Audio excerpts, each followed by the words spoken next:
Ассаламу алейкум ва рахматуллахи баракатух. Минем беренче ураза айым 2021 елны булды. Тулысынча бер ай тоттым көннәрне һәм иң истә калган ни өчен? Чөнки һәр көнне мин кемгәдер кунакка бардым. Менә блогерлар арасында, артистлар арасында тотучы кызлар менә шулай бер-беребезне чакырып, менә бер ай бәйрәм булды ул. Һәр көнне очрашып, вәгазьләр тыңлап, бер-беребезнең уйларын ишетеп, бер-беребезне поддерживать итеп, кемдер яулыгын беренче тапкыр бәйләп караган иде.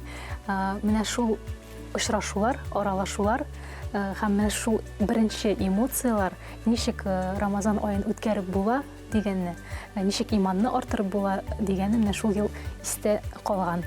Сезгә дә шундый эмоциялар кичерергә телим.